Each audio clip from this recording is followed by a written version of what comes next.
이 이야기는 비자금을 실은 북한 운전병이 DMZ를 돌파해 탈북한 사건, 그리고 그 선택이 가능했던 북한 시스템의 민낯에 대한 이야기입니다.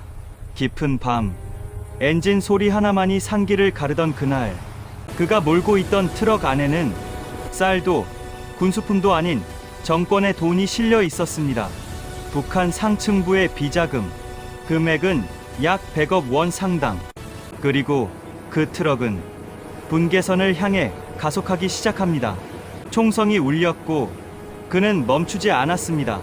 총성이 밤하늘을 가릅니다. 군용 트럭 한 대가 비무장지대를 향해 질주합니다. 운전대를 잡은 남자의 손은 땀으로 젖어 있지만 그의 눈빛은 흔들리지 않습니다. 뒤에는 아무도 모르는 비밀이 실려 있습니다. 100억 원 상당의 북한 정권 비자금입니다. 이것은 단순한 탈북 이야기가 아닙니다. 지금부터 그 이야기를 시작합니다. 잠깐 무료 버튼인 구독과 좋아요 꾹 눌러주시면 여러분 가정에 큰 복과 행운이 가득할 것입니다. 감사합니다. 북한에서 운전병이 된다는 것은 단순히 차량을 운전하는 일이 아닙니다. 그것은 곧 체제에 대한 신뢰를 의미합니다.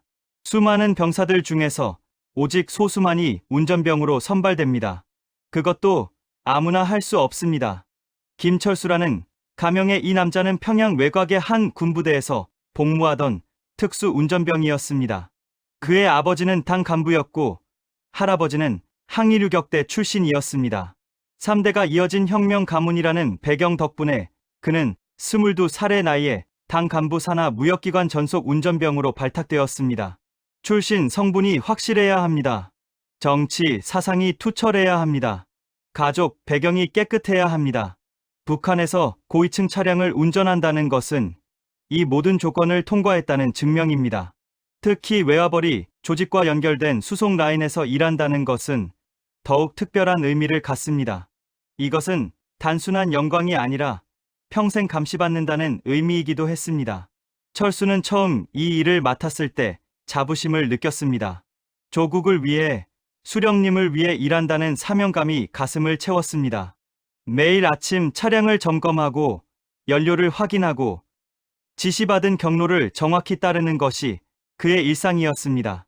동료들이 부러워하는 눈빛으로 그를 바라볼 때마다 그는 어깨가 으쓱해졌습니다. 하지만 시간이 지나면서 그는 이상한 점들을 발견하기 시작했습니다. 수송하는 물품의 무게가 일반적이지 않았습니다. 목적지가 항상 마지막 순간에 통보되었습니다. 동승하는 보위부 요원들의 긴장된 표정이 심상치 않았습니다. 그들은 철수를 믿지 않는다는 듯이 항상 감시에 눈초리를 보냈습니다. 처음에는 대수롭지 않게 여겼습니다. 군대에서 비밀은 당연한 것이니까요. 하지만 수송 임무를 반복할수록 그의 마음속에는 의문이 싹트기 시작했습니다. 어느 날 그는 깨달았습니다.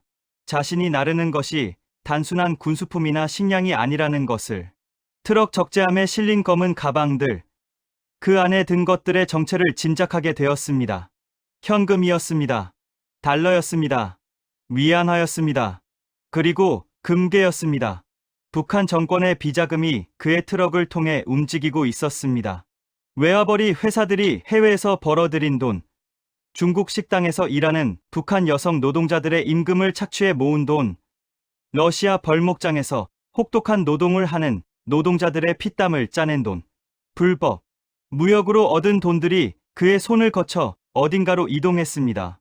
인민들은 굶주리고 있는데 이 돈은 대체 어디로 가는 것일까요? 철수는 질문할 수 없었습니다. 북한에서 질문은 곧 의심이고 의심은 곧 처벌입니다. 그는 다만 주어진 임무를 수행할 뿐이었습니다. 하지만 그의 마음속에는 조금씩 균열이 생기기 시작했습니다. 밤마다 그는 잠을 이루지 못했습니다. 꿈속에서 굶주린 아이들의 얼굴이 떠올랐습니다. 배급소 앞에서 줄을 서다가 쓰러지는 노인들의 모습이 보였습니다. 왜 이 돈은 굶주린 인민들에게 가지 않는 걸까?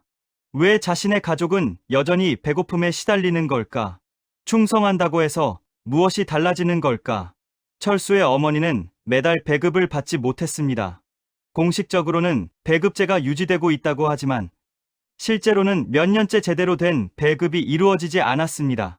어머니는 장마당에서 품팔이를 하며 근근히 살아갔습니다. 아들이 특수 임무를 맡은 운전병이라는 사실이 자랑스럽다고 하셨지만 그 자랑스러움으로는 배를 채울 수 없었습니다. 철수에게는 6살 난 여동생이 있었습니다. 영양실조로 몸이 약했던 동생은 제대로 된 약도 구하지 못한 채 앓아 누웠습니다. 병원에 가도 약이 없었습니다. 돈을 주고 장마당에서 중국산 약을 사야 했지만 그럴 돈도 없었습니다. 철수는 자신의 봉급을 모두 가족에게 보냈지만 그것만으로는 턱없이 부족했습니다. 그런데 자신이 나르는 돈은 얼마입니까? 한 번의 수송으로 움직이는 돈이 수억 원에서 수십억 원에 달했습니다. 그 돈의 극히 일부만 있어도 동생을 살릴 수 있었습니다. 수백 명, 수천 명의 아이들을 살릴 수 있었습니다. 하지만 그 돈은 인민을 위해 쓰이지 않았습니다. 고위 간부들의 호화로운 생활을 위해, 해외 비밀 계좌를 채우기 위해, 권력자들의 사치를 위해 사용되었습니다. 철수는 그 사실을 알면서도 아무것도 할 수 없었습니다. 단 한마디의 불평도 입 밖에 낼 수 없었습니다. 의문은 점점 커져갔습니다. 밤마다 그는 트럭 안에서 생각했습니다. 이 체제는 과연 무엇을 위해 존재하는가? 인민을 위한다는 말은 진짜인가? 아니면 소수의 권력자들만을 위한 거짓인가? 자신이 충성하는 이 체제가 과연 옳은 것인가? 대답은 이미 정해져 있었습니다. 그는 다만 그 대답을 인정하기가 두려웠을 뿐입니다. 인정하는 순간 그의 삶 전체가 무너질 것이기 때문입니다. 3대가 이어온 충성이 부정당할 것이기 때문입니다. 자신이 믿어온 모든 것이 거짓이었다는 사실을 받아들여야 하기 때문입니다. 그러던 어느 날 그에게 특별한 임무가 하달됩니다. 평양에서 북쪽 국경 지역까지 긴급 수송 작전이었습니다. 적재된 화물의 가치는 100억 원 상당이라는 소문이 돌았습니다. 호위 병력도 평소보다 2배나 많았습니다. 보위부 요원들의 표정이 그 어느 때보다 심각했습니다. 철수는 그날 밤 잠을 이루지 못했습니다. 무언가 중대한 일이 벌어지고 있다는 예감이 들었습니다. 그리고 그 예감은 틀리지 않았습니다. 이번 수송이 끝나면 자신도 모르는 곳으로 배치될 것이라는 소문도 들렸습니다. 너무 많은 것을 본 사람은 제거되거나 격리된다는 이야기도 있었습니다. 출발 전날 그는 어머니를 만나러 갔습니다. 어머니는 여전히 배급도 제대로 받지 못한 채 힘겹게 살아가고 있었습니다. 아들이 특수 임무를 맡았다며 자랑스러워하는 어머니의 눈빛을 보며 철수는 가슴이 찢어지는 것 같았습니다. 어머니는 아무것도 모르셨습니다. 자신의 아들이 매일 밤 양심의 고통 속에서 괴로워하고 있다는 것을. 여동생은 여전히 아팠습니다. 창백한 얼굴로 누워있는 동생을 보며 철수는 주먹을 꽉 쥐었습니다. 내일 자신이 나를 그 돈으로 동생을 살릴 수 있을 텐데, 수많은 아이들을 살릴 수 있을 텐데. 그날 밤 그는 결심했습니다. 이번이 마지막 기회일지도 모른다고. 이대로 평생 체제의 도구로 살다가 죽을 것인가? 아니면 한 번이라도 인간으로서의 선택을 할 것인가? 그의 손은 떨렸습니다. 두려움과 분노와 절망이 뒤섞였습니다. 하지만 그의 눈빛은 점점 단단해졌습니다. 새벽 4시, 철수는 깊은 잠에서 깨어났습니다. 아니, 정확히는 잠을 자지 못했습니다. 밤새 천장만 바라보며 수없이 생각을 되풀이했습니다. 오늘이 바로 그날입니다. 100억 원 상당의 비자금을 수송하는 날입니다. 군부대 차고지에 도착했을 때 이미 보위부 요원들이 대기하고 있었습니다. 평소보다 2배는 많은 인원이었습니다. 그들의 얼굴에는 긴장감이 역력했습니다. 철수를 보는 눈빛도 평소와 달랐습니다. 의심과 경계가 섞인 시선이었습니다. 김철수, 동무. 보위부 대저가 그를 불렀습니다. 낮고 차가운 목소리였습니다. 오늘 임무의 중요성을 알고 있겠지? 예. 동무 대좌. 철수는 고추선 자세로 대답했습니다. 이번 수송은 당 중앙의 직접 지시다. 그 어떤 실수도 용납되지 않는다. 목적지는 출발 후 통보한다. 중간 정차는 일체 금지다. 질문도 금지다. 알겠나? 예. 동무 대좌. 철수의 목소리는 떨리지 않았습니다. 하지만 그의 심장은 미친 듯이 뛰고 있었습니다. 트럭이 준비되었습니다. 평소 사용하던 일반 군용 트럭이 아니었습니다. 특수, 제작된 수송용 차량이었습니다. 적재함은 이중으로 위장되어 있었고 외부에서는 절대 내용물을 알 수 없도록 설계되어 있었습니다. 짐을 싣는 과정을 철수는 볼 수 없었습니다. 그는 운전석에서 대기하라는 명령을 받았습니다. 하지만 백미러를 통해 그는 보았습니다. 검은 가방들이 하나씩 적재함으로 옮겨지는 모습을. 무려 20개가 넘는 가방이었습니다. 각 가방을 옮기는 병사들의 힘겨운 표정을 보니 상당한 무게임을 알 수 있었습니다. 현금만은 아닐 것입니다. 금괴도 섞여 있을 것입니다. 달러, 위안화, 유로화까지 다양한 외화가 들어 있을 것입니다. 100억 원이라는 숫자가 과장이 아니라는 생각이 들었습니다. 어쩌면 그 이상일지도 모릅니다. 철수는 생각했습니다. 저 돈이면 얼마나 많은 사람들을 살릴 수 있을까? 얼마나 많은 아이들에게 밥을 먹일 수 있을까? 얼마나 많은 병자들에게 약을 구해줄 수 있을까? 하지만 저 돈은 인민에게 가지 않습니다. 해외 비밀 계좌로 빠져나갈 것입니다. 고위 간부들의 사치품을 사는 데 쓰일 것입니다. 권력자들의 자녀를 해외 유학 보내는 데 쓰일 것입니다. 인민은 굶어 죽어도 상관없는 돈입니다. 출발한다. 대자의 명령이 떨어졌습니다. 철수는 시동을 걸었습니다. 엔진 소리가 새벽 공기를 가르며 울려 퍼졌습니다. 조수석에는 보위부 소좌가 탑승했습니다. 뒷좌석에는 무장한 병사 2명이 앉았습니다. 그들의 손에는 권총이 들려 있었습니다. 호위 차량도 앞뒤로 배치되었습니다.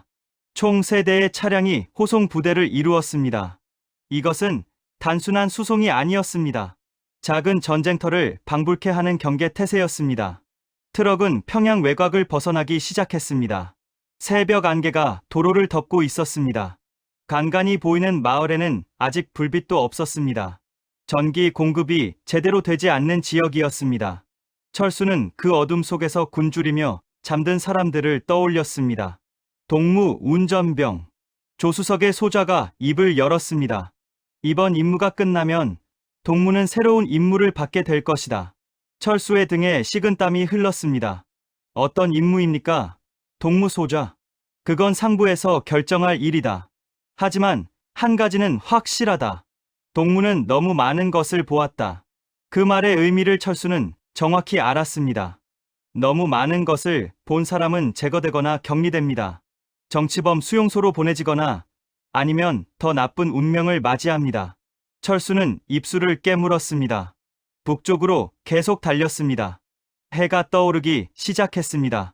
산등성이 너머로 붉은 빛이 번졌습니다. 아름다운 풍경이었습니다. 하지만 철수의 마음은 점점 더 어두워졌습니다. 검문소를 몇 개 통과했습니다. 하지만 검문은 형식적이었습니다. 보위부 차량이라는 것만 확인하면 바로 통과시켰습니다. 아무도 적재함을 열어보지 않았습니다. 아무도 질문하지 않았습니다. 이것이 바로 권력입니다. 법보다, 규정보다, 모든 것보다 우선하는 권력입니다. 오후가 되자 목적지가 통보되었습니다. 국경 지역의 한 비밀 창고였습니다. 거기서 이 돈은 중국으로 밀반출될 것입니다. 그리고 해외 계좌로 송금될 것입니다. 북한 인민의 피와 땀으로 만들어진 돈이 권력자들의 주머니로 들어가는 것입니다. 철수는 운전대를 잡은 손에 힘을 주었습니다. 손가락 마디가 하얗게 변했습니다. 그의 머릿속에서는 수많은 생각이 소용돌이쳤습니다. 이대로 목적지까지 가야 하는가? 이대로 체제의 도구로 살아야 하는가? 이대로 침묵해야 하는가? 아니면 다른 선택을 해야 하는가?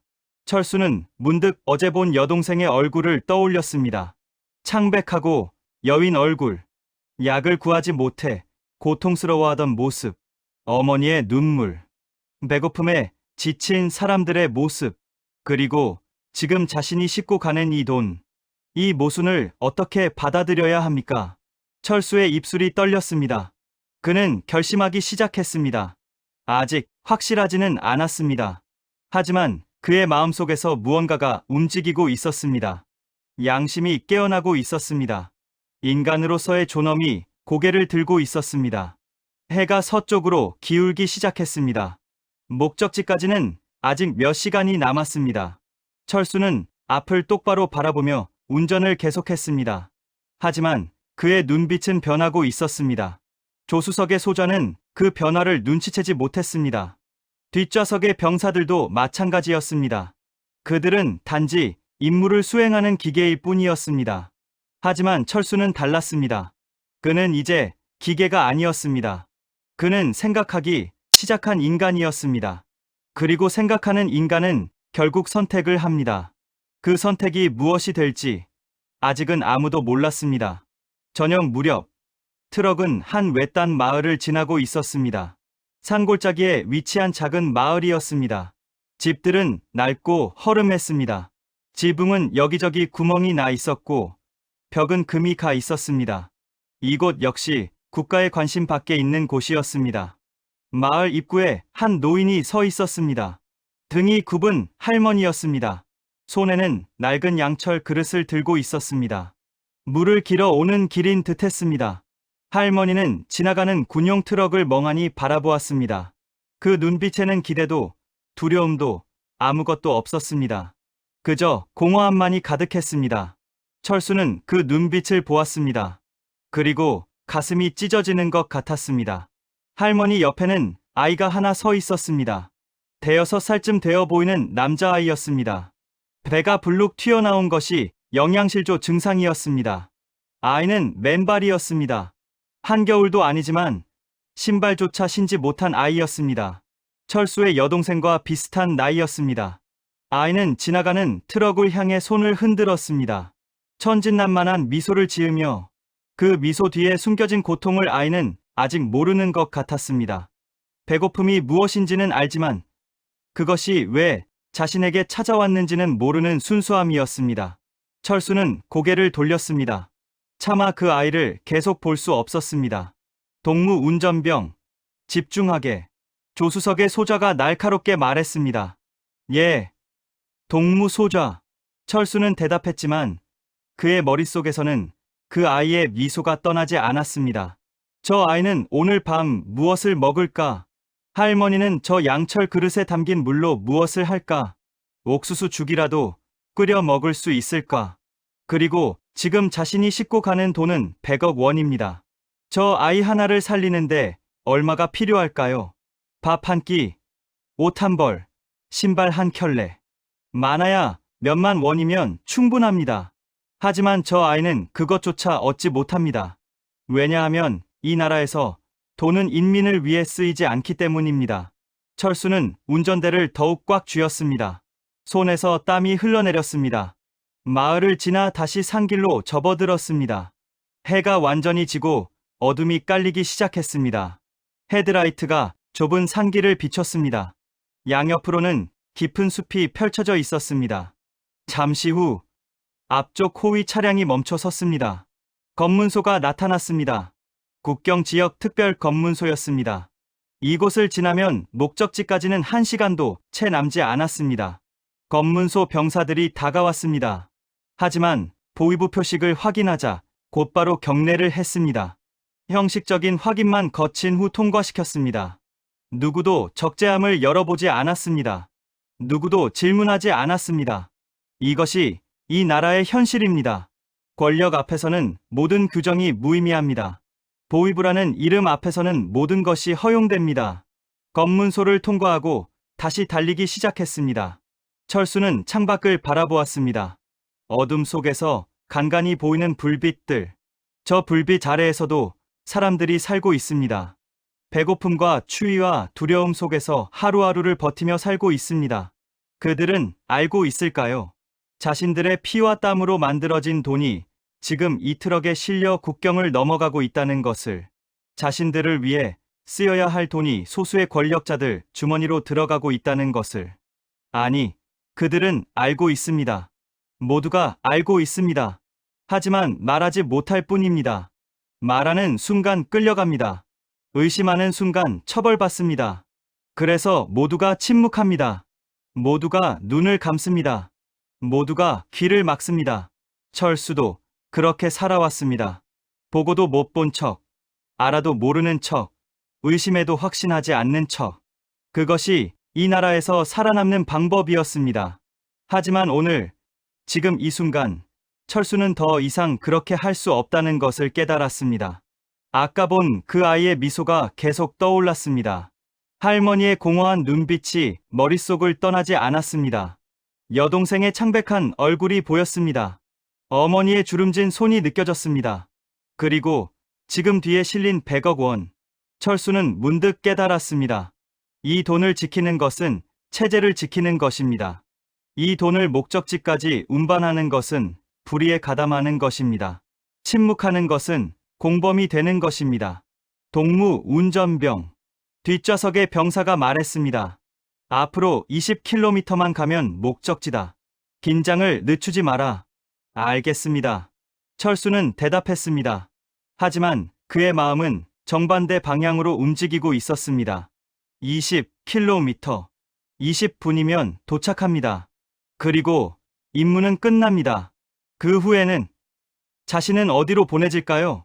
새로운 임무라는 것이 과연 무엇일까요? 아니, 더 중요한 질문이 있습니다. 과연 자신은 이대로 살 수 있을까요? 이 죄책감을 안고 평생을 살 수 있을까요? 밤마다 굶주린 아이들의 얼굴을 떠올리며 살 수 있을까요? 철수는 알았습니다. 답은 하나뿐이라는 것을. 그는 천천히 숨을 들이마셨습니다. 그리고 내쉬었습니다. 심장이 미친 듯이 뛰었습니다.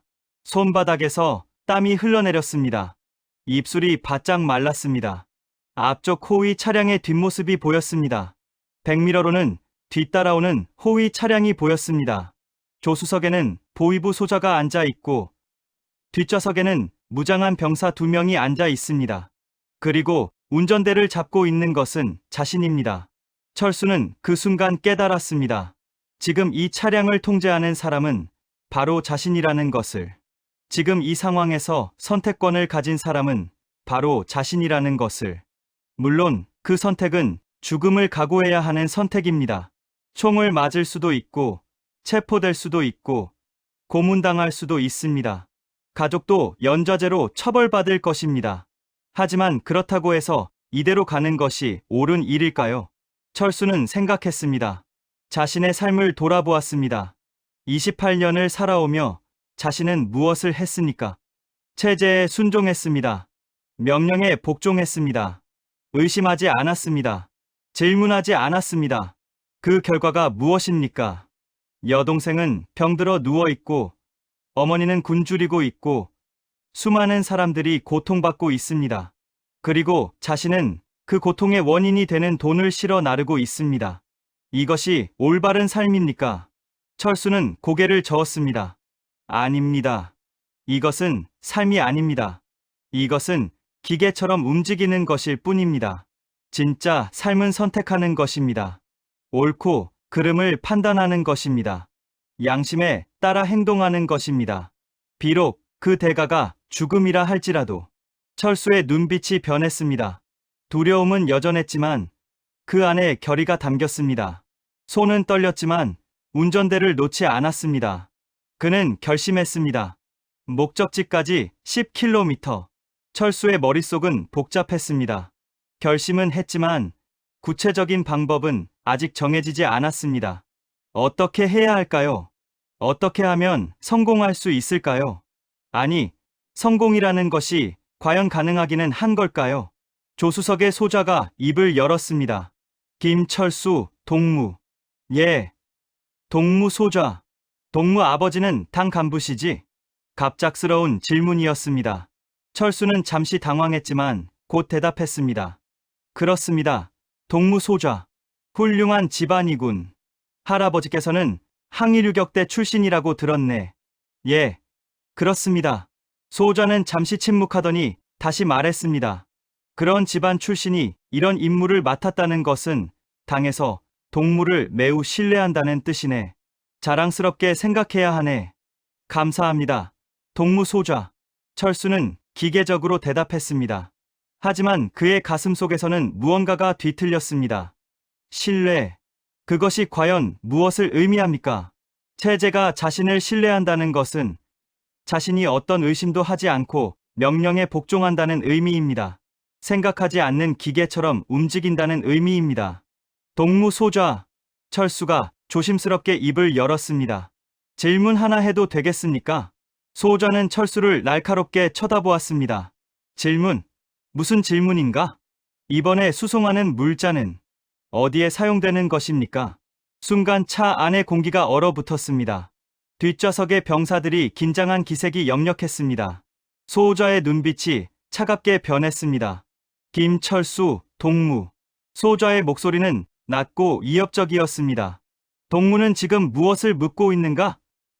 임무 수행 중 질문은 금지라고 분명히 말했을 텐데. 죄송합니다.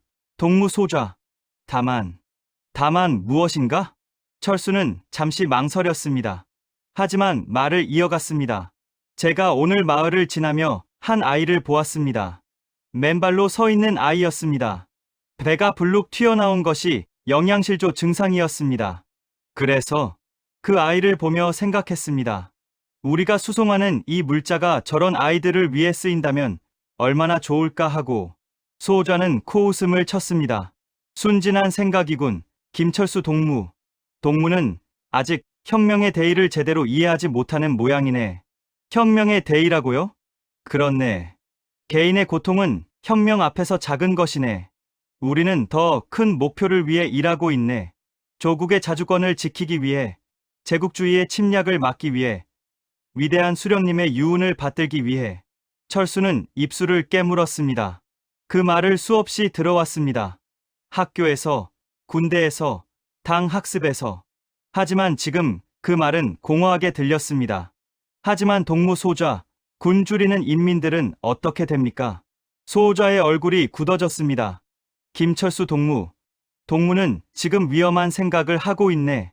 당의 결정을 의심하는 것은 반동 사상이네. 의심하는 것이 아닙니다. 다만 이해하고 싶을 뿐입니다. 이해할 필요 없네. 복종하면 되네. 그 말이 철수의 가슴을 찔렀습니다. 복종. 그것이 전부입니다. 생각하지 말고, 의심하지 말고, 질문하지 말고, 그저 복종하라. 하지만 그것은 인간의 삶이 아닙니다. 그것은 노예의 삶입니다. 뒷좌석에 한 병사가 끼어들었습니다. 동무 소좌, 김철수 동무의 태도가 수상합니다. 보고해야 하지 않겠습니까? 소좌는 손을 들어 병사를 제지했습니다. 아직은 아니네. 동무 운전병은 다만 젊고 순진할 뿐이네. 임무가 끝난 후 사상 교양을 다시 받으면 될 것이네. 사상 교양. 그것은 세뇌를 의미합니다. 정치범 수용소로 보내지거나 강제 노동을 시키거나 아니면 더 나쁜 일을 당할 수도 있습니다. 철수는 깨달았습니다. 자신이 이미 의심의 대상이 되었다는 것을. 이 대화 한 번으로 자신의 운명이 결정되었다는 것을. 이제 선택의 여지가 없습니다. 목적지에 도착하는 순간 자신은 체포될 것입니다. 가족들도 연좌제로 처벌받을 것입니다. 어머니도, 여동생도, 아버지도. 목적지까지 5km. 철수의 심장이 미친 듯이 뛰었습니다. 시간이 없습니다. 지금 결정해야 합니다. 지금 행동해야 합니다. 하지만 어떻게? 조수석에는 소좌가 앉아 있고 뒷좌석에는 무장한 병사 2명이 있습니다. 앞뒤로는 호위 차량이 따라오고 있습니다. 불가능해 보였습니다. 하지만 철수는 포기할 수 없었습니다. 그때 앞쪽 호위 차량이 갑자기 속도를 줄이기 시작했습니다. 도로에 무언가 장애물이 있는 듯했습니다. 나무 한 그루가 쓰러져 길을 막고 있었습니다. 멈춰라. 소좌가 명령했습니다. 철수는 브레이크를 밟았습니다. 트럭이 천천히 멈춰 섰습니다. 앞쪽 호위 차량에서 병사들이 내려 나무를 치우기 시작했습니다. 뒤쪽 호위 차량도 멈춰 섰습니다. 소좌가 문을 열고 내렸습니다. 여기서 대기하라. 금방 치울 것이네. 뒷좌석에 병사 1명도 따라 내렸습니다. 차 안에는 철수와 병사 1명만 남았습니다. 철수의 손이 떨렸습니다. 이것은 기회일까요? 아니면 함정일까요? 그는 백미러로 뒤를 확인했습니다. 뒤쪽 호위 차량의 병사들도 내려서 작업을 돕고 있었습니다. 소좌와 여러 병사들이 나무를 옮기느라 정신이 없었습니다. 지금입니다. 지금 아니면 영원히 기회는 오지 않습니다. 철수는 천천히 숨을 들이마셨습니다. 그리고 결심했습니다. 뒷좌석의 병사가 창밖을 보고 있었습니다. 철수는 재빨리 기어를 넣었습니다. 그리고 핸들을 왼쪽으로 꺾었습니다. 뭐 하는 거냐? 병사가 소리쳤습니다. 하지만 이미 늦었습니다. 철수는 엑셀을 밟았습니다. 트럭이 도로를 벗어나 옆길로 접어들었습니다. 비포장 산길이었습니다. 멈춰. 당장 멈춰. 병사가 총을 꺼냈습니다. 하지만 철수는 멈추지 않았습니다. 뒤에서 소리가 들렸습니다. 소호자의 외침, 다른 병사들의 고함, 그리고 곧이어 총성이 울렸습니다. 하지만 철수는 계속 달렸습니다. 어둠 속으로, 숲 속으로, 알 수 없는 미래를 향해. 뒷좌석의 병사가 철수의 머리에 총을 겨눴습니다. 멈추지 않으면 쏜다. 철수는 대답 대신 더 세게 엑셀을 밟았습니다. 그의 눈에서 눈물이 흘러내렸습니다. 두려움 때문이 아니었습니다. 해방감 때문이었습니다. 마침내 그는 선택했습니다. 인간으로서의 선택을. 총성이 울렸습니다. 뒷좌석 병사의 총구에서 불꽃이 튀었습니다.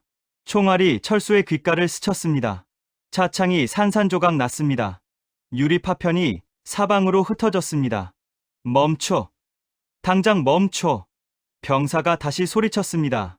하지만 철수는 멈추지 않았습니다. 오히려 더 깊은 산길로 접어들었습니다. 트럭이 요동쳤습니다.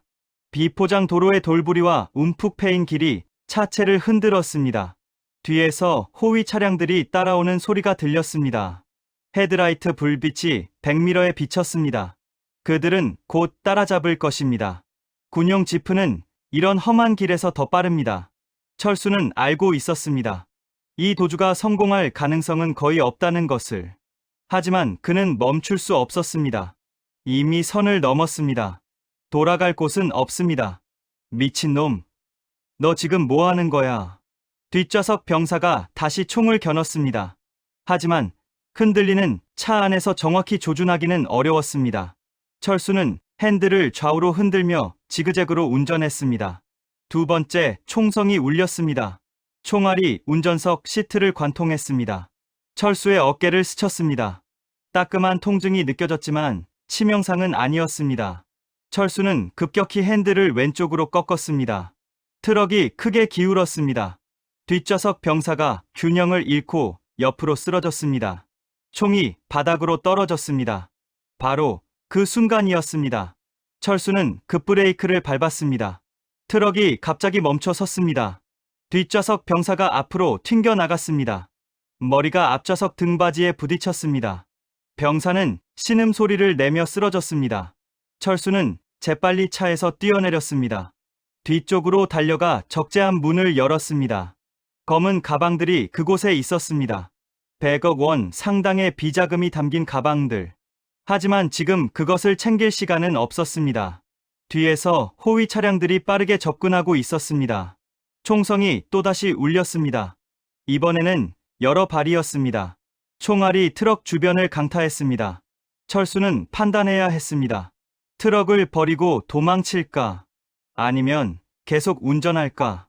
아니, 다른 선택이 있습니다. 철수는 갑자기 깨달았습니다. 자신이 진짜 원하는 것이 무엇인지, 단순히 도망치는 것이 아니라 이 진실을 세상에 알리는 것이라는 것을. 그는 다시 운전석으로 뛰어 올랐습니다. 정신을 차린 뒷좌석 병사가 총을 찾으려 하고 있었습니다. 철수는 그보다 먼저 시동을 걸었습니다. 이 미친놈이. 병사가 소리쳤지만 철수는 이미 출발했습니다. 어디로 가야 할까요? 국경은 아직 멀었습니다. 이 상태로 중국 국경까지 도달하기는 불가능합니다. 호위대가 곧 따라잡을 것입니다. 군 병력이 동원될 것입니다. 하지만 다른 길이 있습니다. 남쪽입니다. 비무장지대 방향입니다. 그곳은 죽음의 땅이라 불립니다. 지뢰밭이 펼쳐져 있고 철조망이 겹겹이 쳐져 있고 감시 초소가 곳곳에 있습니다. 무작정 돌파하려 했다가는 총에 맞아 죽습니다. 하지만 철수에게는 한 가지 이점이 있었습니다. 그는 이 지역의 도로를 잘 알고 있었습니다. 수송 임무를 여러 번 수행하며 이 일대의 지리를 외웠습니다. 검문소 위치, 순찰 경로, 교대 시간까지 파악하고 있었습니다. 지금이 밤 9시입니다. 교대 시간은 10시입니다. 1시간의 여유가 있습니다. 철수는 핸들을 남쪽으로 꺾었습니다. 뒷좌석의 병사가 다시 총을 겨눴습니다. 남쪽으로 가면 죽는다. 제정신이냐? 이미 죽을 각오는 했습니다. 철수가 처음으로 대답했습니다. 그의 목소리는 떨리지 않았습니다. 왜 이러는 거냐? 너는 좋은 집안 출신이잖아. 왜 모든 것을 버리는 거냐? 병사의 목소리에는 진심 어린 당혹감이 묻어 있었습니다. 그도 이해할 수 없었던 것입니다. 왜 충성스러운 운전병이 갑자기 배신자가 되었는지. 좋은 집안이라고요? 철수가 씁쓸하게 웃었습니다.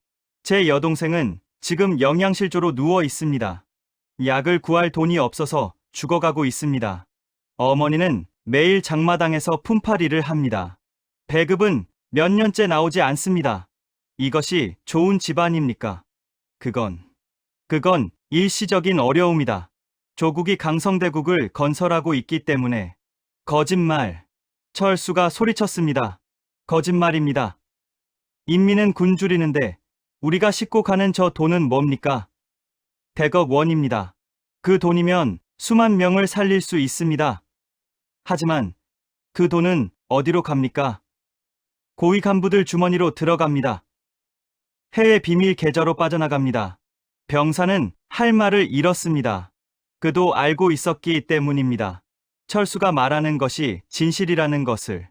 하지만 인정할 수 없었습니다. 인정하는 순간 자신의 삶 전체가 부정당하기 때문입니다. 입 닥쳐. 그런 반동적 발언을. 반동이라고요? 철수가 웃었습니다. 눈물이 섞인 웃음이었습니다. 진실을 말하는 것이 반동입니까? 굶주리는 인민을 걱정하는 것이 반동입니까? 그렇다면 저는 기꺼이 반동이 되겠습니다. 뒤에서 호위 차량들이 점점 가까워졌습니다. 총성이 계속 울렸습니다. 트럭의 뒷부분이 총알 세례를 받았습니다. 타이어 하나가 펑크 났습니다. 트럭이 크게 흔들렸습니다. 하지만 철수는 계속 달렸습니다. 핸들을 꽉 잡고 이를 악물고 앞만 보며 달렸습니다. 뒷좌석의 병사가 총을 내렸습니다. 그의 손이 떨리고 있었습니다. 그는 철수를 쏠 수 없었습니다. 왜냐하면 철수의 말이 진실이었기 때문입니다. 그 진실이 자신의 가슴도 찌르고 있었기 때문입니다. 당신도 알고 있지 않습니까? 철수가 조용히 물었습니다. 당신 가족도 굶주리지 않습니까? 당신도 이 체제가 잘못되었다는 것을 느끼지 않습니까? 병사는 대답하지 못했습니다. 그저 고개를 떨구고 있을 뿐이었습니다. 앞쪽에 검문소가 보였습니다. 비무장지대로 가는 마지막 검문소였습니다. 병사들이 차단기를 내리고 총을 겨누고 있었습니다. 철수는 속도를 줄이지 않았습니다. 오히려 더 빨리 달렸습니다. 멈춰. 멈추지 않으면 사격한다. 확성기에서 경고가 울려 퍼졌습니다. 하지만 철수는 멈추지 않았습니다. 뒷좌석의 병사가 외쳤습니다. 멈춰. 정말 죽는다. 이미 각오했습니다. 철수가 조용히 말했습니다. 멈추면 어차피 죽습니다. 고문당하고 정치범 수용소로 끌려가고 천천히 죽습니다. 차라리 이렇게 죽는 것이 낫습니다. 총성이 울렸습니다. 여러 발의 총알이 트럭을 강타했습니다. 앞 유리창이 금이 갔습니다. 철수의 팔에 총알이 스쳤습니다. 피가 흘렀습니다. 하지만 그는 멈추지 않았습니다. 트럭이 차단기를 들이받았습니다. 차단기가 부러지며 날아갔습니다. 검문소 병사들이 놀라 옆으로 피했습니다. 철수는 검문소를 돌파했습니다. 이제 앞에는 비무장지대가 펼쳐져 있습니다. 죽음의 땅입니다. 하지만 동시에 자유로 가는 길이기도 합니다. 철수는 눈물을 흘리며 계속 달렸습니다. 어머니, 여동생, 미안합니다. 하지만 저는 더 이상 거짓 속에서 살 수 없습니다. 비무장지대로 향하는 길은 죽음의 길이었습니다. 철수는 헤드라이트를 껐습니다. 어둠 속에서 운전하는 것은 위험했지만 불빛을 켜면 즉시 표적이 됩니다. 달빛만으로 길을 찾아야 했습니다. 다행히 보름달이 떠 있었습니다. 트럭은 비틀거리며 달렸습니다. 펑크난 타이어 때문에 차체가 기울었습니다. 속도도 점점 느려졌습니다. 뒤에서는 호위 차량들이 여전히 추격하고 있었습니다. 그들의 헤드라이트 불빛이 점점 가까워졌습니다. 뒷좌석의 병사는 더 이상 총을 겨누지 않았습니다. 그는 창밖을 멍하니 바라보고 있었습니다. 그의 눈빛에는 혼란과 고통이 담겨 있었습니다. 동무 운전병. 병사가 조용히 말했습니다. 나도 알고 있네. 철수는 잠시 병사를 돌아보았습니다. 무엇을 말입니까? 자네가 말한 것들. 다 사실이라는 것을. 나도 매일 밤 그 생각을 하며 잠을 이루지 못하네. 병사의 목소리는 떨리고 있었습니다. 내 아내도 병들어 있네. 약을 구할 돈이 없어서 고통받고 있네. 아이들은 배가 고파 울부짖네. 나는 군인이지만 내 가족조차 지킬 수 없네. 철수는 아무 말도 하지 못했습니다. 그저 운전에만 집중했습니다. 그런데 자네는 용기가 있군. 병사가 계속 말했습니다. 나는 겁쟁이였네. 알면서도 침묵했네. 보면서도 외면했네. 그렇게 사는 것이 살아남는 방법이라고 생각했네. 당신을 탓할 수 없습니다. 철수가 말했습니다. 저도 오늘까지 똑같았으니까요. 우리 모두 피해자입니다. 아니네. 병사가 고개를 저었습니다. 피해자인 동시에 공범이네. 침묵하는 것은 동조하는 것이네. 우리가 아무 말도 하지 않았기 때문에 이 체제가 계속되는 거네. 순간 큰 폭발음이 들렸습니다. 뒤쪽 호위 차량 중 하나가 지뢰를 밟은 것입니다. 불길이 치솟았습니다. 비명 소리가 들렸습니다. 철수는 숨이 막혔습니다. 사람들이 죽었습니다. 자신 때문에 사람들이 죽었습니다. 계속 가게. 뒷좌석 병사가 말했습니다. 멈추면 자네도 죽네. 그들도 명령을 따를 뿐이었지만 이미 일은 벌어졌네. 철수는 이를 악물고 계속 운전했습니다. 죄책감이 가슴을 짓눌렀지만 멈출 수는 없었습니다. 전방에 철조망이 보였습니다. 비무장지대 경계선이었습니다. 감시 초소의 서치라이트가 이쪽을 향했습니다. 곧 발각될 것입니다. 저기를 어떻게 돌파할 건가? 병사가 물었습니다. 모릅니다. 철수가 솔직하게 대답했습니다. 계획 같은 건 없습니다. 그냥 가능성에 걸어볼 뿐입니다. 미친 짓이군. 알고 있습니다. 철수는 트럭의 속도를 최대한 높였습니다. 엔진이 비명을 질렀습니다. 펑크난 타이어가 끊어질 듯 삐걱거렸습니다. 서치라이트가 트럭을 포착했습니다. 경보음이 울렸습니다. 감시 초소에서 총성이 울렸습니다. 철수는 핸들을 꺾어 지그재그로 달렸습니다. 총알이 사방에서 날아왔습니다. 트럭의 측면에 총알 자국이 패였습니다. 뒷바퀴가 또 한 번 펑크가 났습니다. 하지만 철수는 멈추지 않았습니다. 철조망이 점점 가까워졌습니다. 이대로 들이받으면 어떻게 될까요? 트럭이 멈춰 설까요? 아니면 뚫고 나갈까요? 알 수 없었습니다. 하지만 다른 선택지는 없었습니다. 버티게. 철수가 소리쳤습니다. 뒷좌석 병사가 손잡이를 꽉 잡았습니다. 트럭이 철조망을 들이받았습니다. 엄청난 충격이었습니다. 철수의 몸이 앞으로 튕겨나갔습니다. 안전벨트가 그를 붙잡았지만 가슴에 심한 통증이 느껴졌습니다. 뒷좌석 병사는 앞좌석에 머리를 부딪혔습니다. 철조망이 찢어졌습니다. 하지만 완전히 뚫리지는 않았습니다. 트럭이 철조망에 걸려 멈춰 섰습니다. 철수는 정신을 차렸습니다. 피가 얼굴로 흘러내렸습니다. 이마를 다친 것 같았습니다. 하지만 움직일 수는 있었습니다. 뒷좌석의 병사는 의식을 잃었습니다. 머리에서 피가 흘렀습니다. 철수는 차에서 내렸습니다. 다리가 휘청거렸지만 버텼습니다. 주변을 둘러보았습니다. 철조망 너머에는 또 다른 철조망이 있었습니다. 그리고 그 너머에도 비무장지대는 몇 겹의 장벽으로 이루어져 있었습니다. 뒤에서 추격 차량들이 다가오고 있었습니다. 감시 초소의 병력도 출동하고 있었습니다. 서치라이트가 철수를 비췄습니다. 손 들어. 움직이지 마. 확성기에서 명령이 떨어졌습니다. 철수는 잠시 망설였습니다. 이제 끝인가요? 여기까지인가요?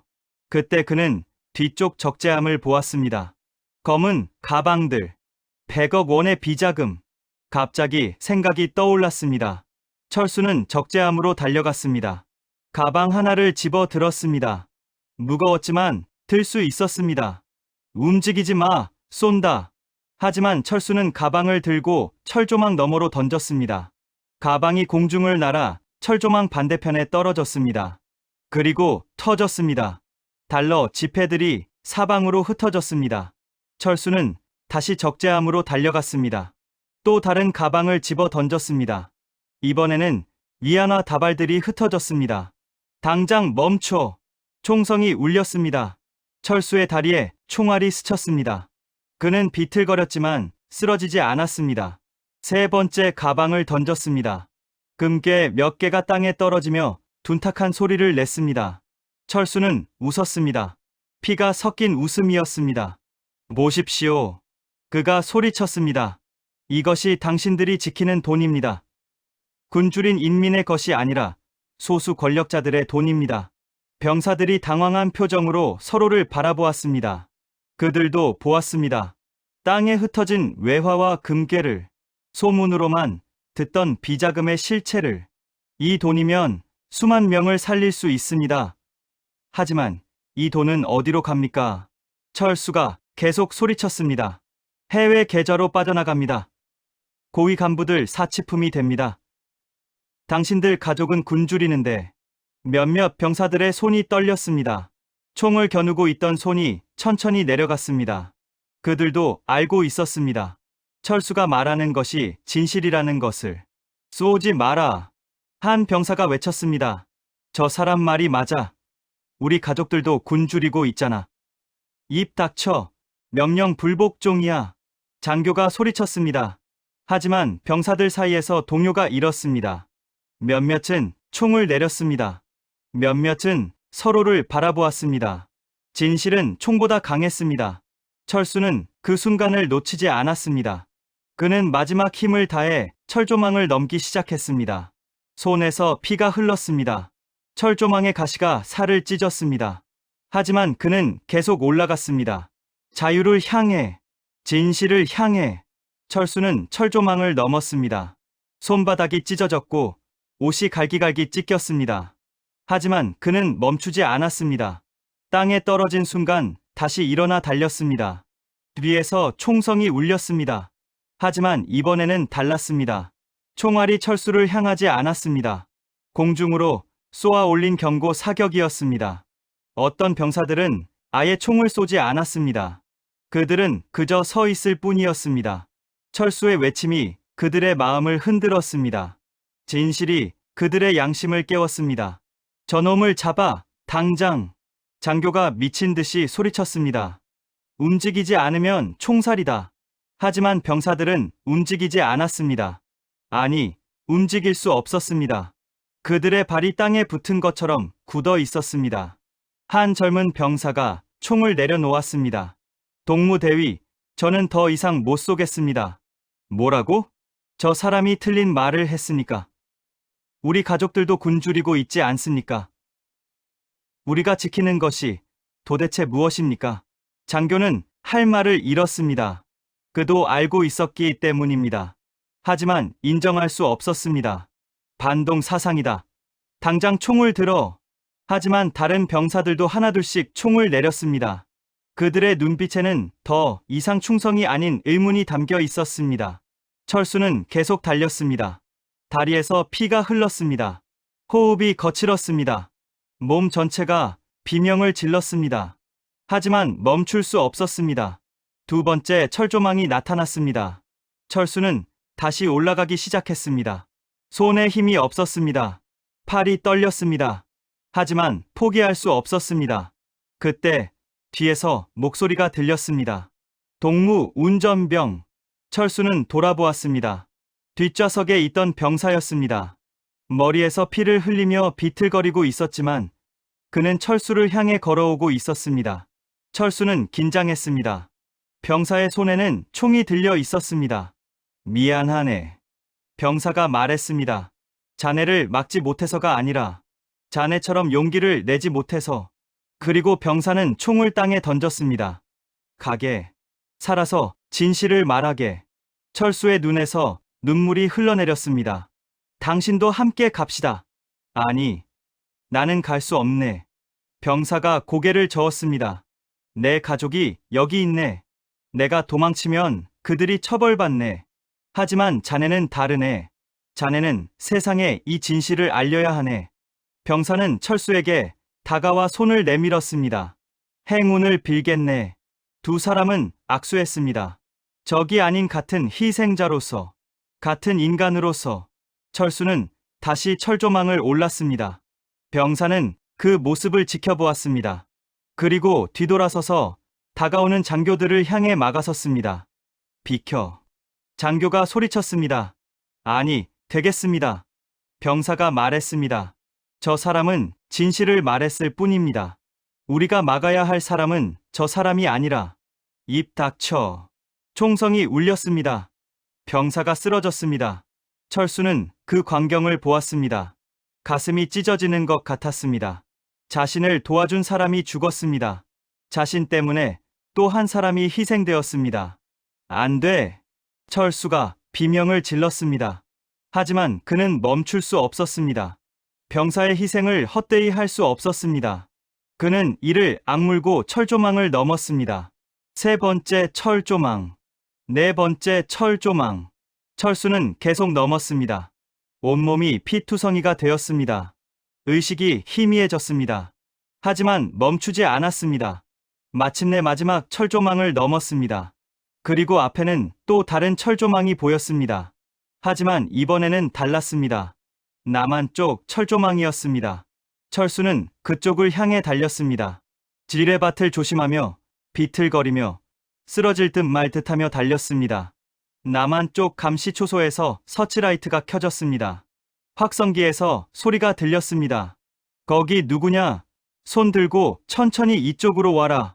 철수는 손을 들었습니다. 그리고 천천히 걸어갔습니다. 눈물이 흘러내렸습니다. 안도의 눈물이었습니다. 저는 북한에서 왔습니다.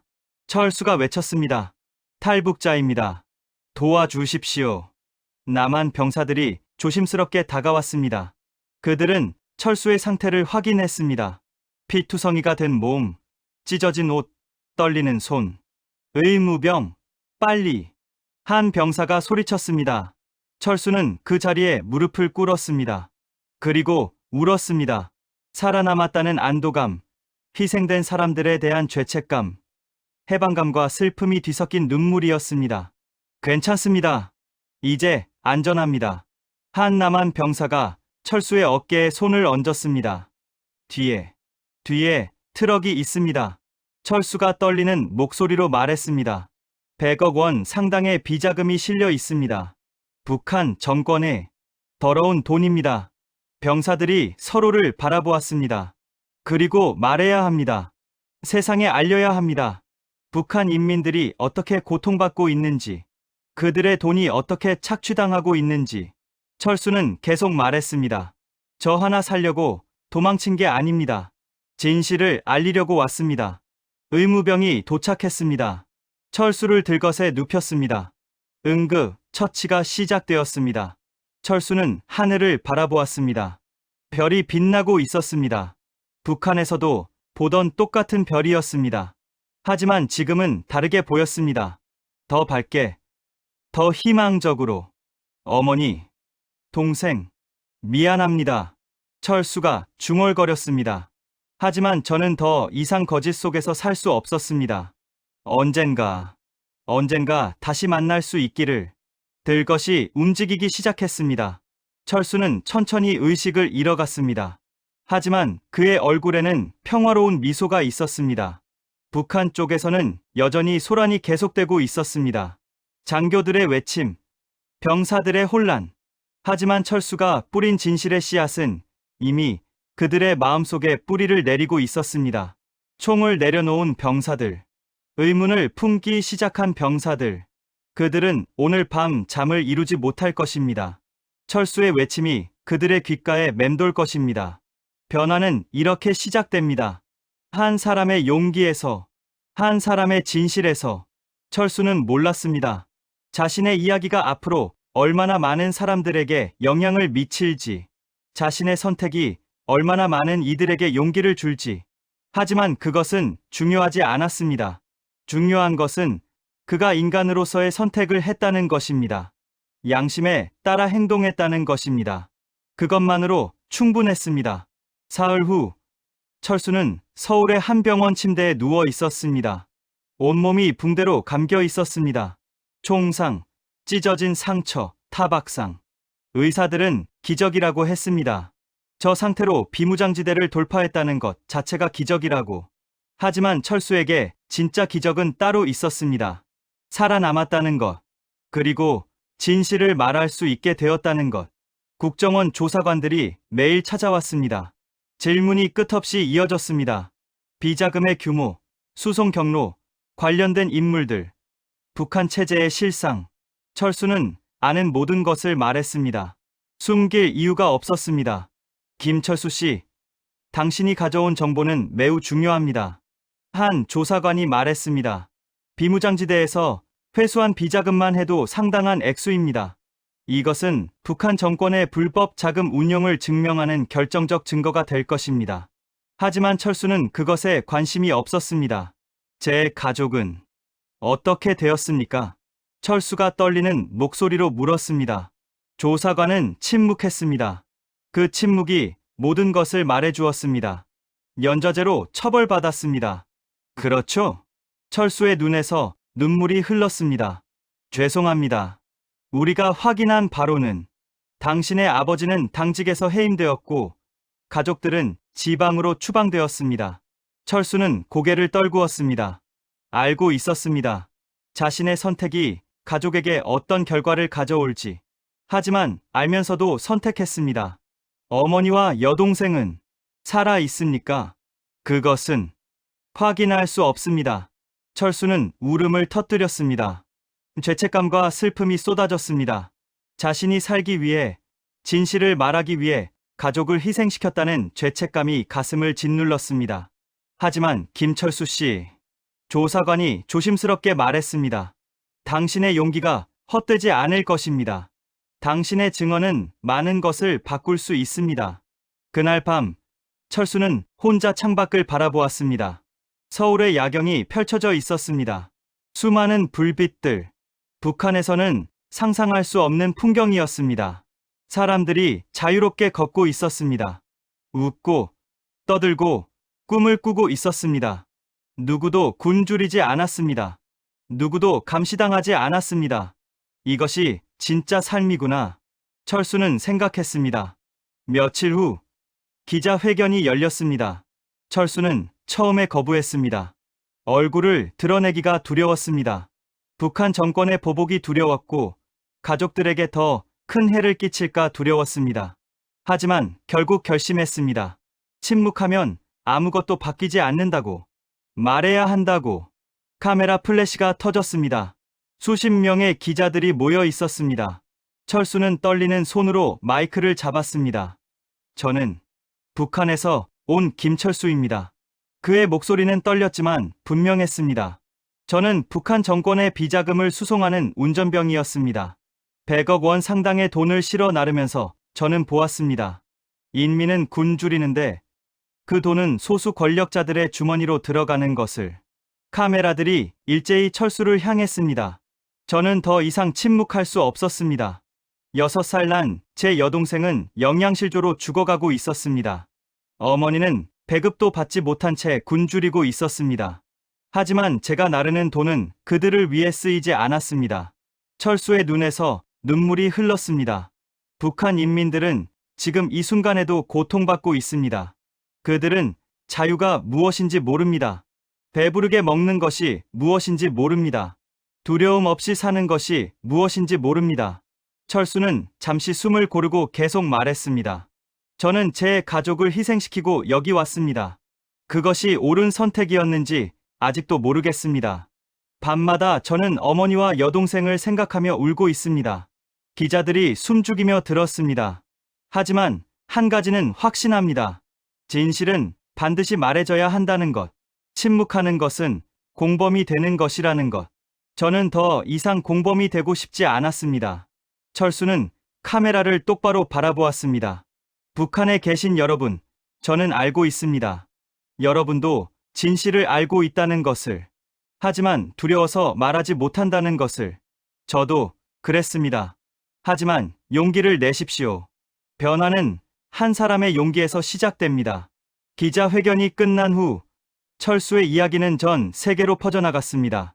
언론들은 그의 증언을 보도했습니다. 국제사회는 북한 정권의 비자금 문제를 제기하기 시작했습니다. 하지만 철수에게 가장 중요한 것은 따로 있었습니다. 일주일 후 한 탈북자 단체에서 연락이 왔습니다. 김철수 씨, 북한 소식통을 통해 확인한 바에 따르면 당신의 어머니와 여동생이 살아 계십니다. 철수의 심장이 멈추는 것 같았습니다. 정말입니까? 예. 지방으로 추방되었지만 생존해 계십니다. 그리고 담당자가 잠시 망설이다 말을 이었습니다. 당신의 이야기가 북한 내부에서도 퍼지고 있다고 합니다.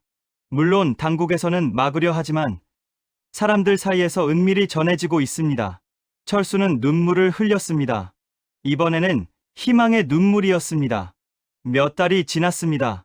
철수는 천천히 새로운 삶에 적응해 갔습니다. 한국어를 다시 배웠습니다. 북한과는 다른 억양, 다른 표현들을. 직업 훈련도 받았습니다. 하지만 그는 잊지 않았습니다. 북한에 남겨진 사람들을, 자신을 도와준 병사를, 희생된 사람들을. 그는 강연을 다니기 시작했습니다. 학교에서, 시민단체에서, 국제회의에서 그의 이야기를 들은 사람들은 울었습니다. 그리고 분노했습니다. 그리고 행동하기 시작했습니다. 어느 날 저녁, 철수는 한강 다리 위에 서 있었습니다. 아래로 유유히 흐르는 강물을 바라보았습니다. 서울의 불빛이 강물에 반짝였습니다. 그는 생각했습니다. 과연 자신의 선택이 옳았을까? 가족을 희생시키면서까지 여기 와야 했을까? 그때 핸드폰이 울렸습니다. 모르는 번호였습니다. 여보세요? 오빠. 철수는 숨이 멎었습니다. 그 목소리. 잊을 수 없는 목소리. 여동생. 너냐? 오빠. 저예요. 중국에 있어요. 어머니랑 함께. 철수는 그 자리에 주저앉았습니다. 눈물이 쏟아졌습니다. 어떻게 된 거니? 오빠의 이야기를 듣고 우리도 용기를 냈어요. 탈북 브로커의 도움을 받아서 지금 중국에 있어요. 곧 한국으로 갈 수 있대요. 철수는 울면서 웃었습니다. 기다릴게. 꼭 기다릴게. 전화를 끊은 후 철수는 하늘을 올려다보았습니다. 별이 빛나고 있었습니다. 그는 깨달았습니다. 희생은 헛되지 않았다는 것을. 용기는 더 큰 용기를 낳는다는 것을. 진실은 결국 승리한다는 것을. 철수의 이야기는 계속될 것입니다. 그가 살아있는 한, 그가 말할 수 있는 한, 진실은 계속 퍼져나갈 것입니다.